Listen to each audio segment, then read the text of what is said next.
सबसे खतरनाक चुनौती वो है जो अपनों से मिलती है, जिसकी हम चर्चा नहीं कर सकते। महामहिम राज्यपाल और माननीय मुख्यमंत्री जी, क्या मैं सही कह रहा हूं? जो चुनौती अपनों से मिलती है, जिसका तार्किक आधार नहीं है, जिसका राष्ट्र विकास से संबंध नहीं है, जो राजकाज से जुड़ी हुई है, आप ही नहीं, मैं भी बहुत शिकारी हूं। महामहिम राज्यपाल, इन चुनौतियों का मैं स्वयं शिकारी हूं, भुक्तभोगी हूं। पर हमारे सामने एक बहुत बड़ी ताकत है, और हमारी ताकत है हमारा दर्शन, हमारी सिविलाइजेशनल डेप्थ। और जिन्होंने हमें कह रखा है कि जब भी कोई संकट आए, वेद की तरफ ध्यान दो, गीता, रामायण, महाभारत की तरफ ध्यान दो।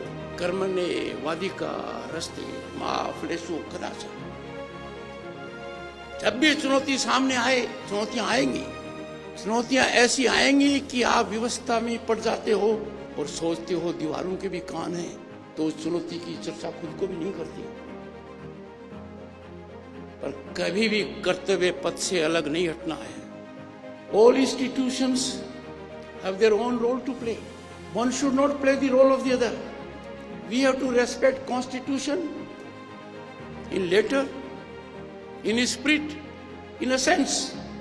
और मैं कह चुका हूं, 140 करोड़ जनता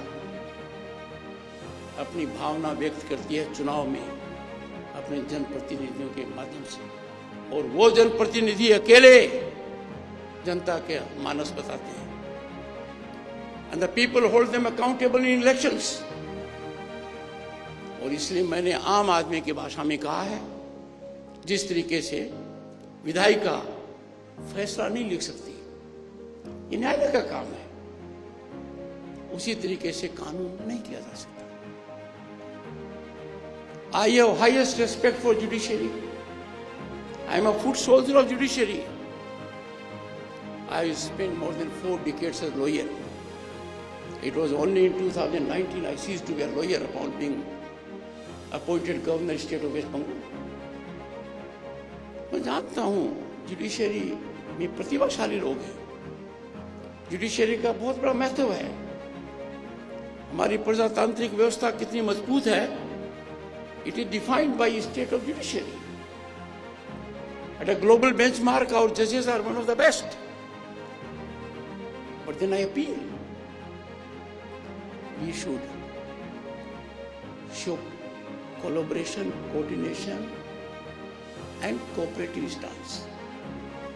Institutions, executive, judiciary, and legislature must work in tandem and togetherness.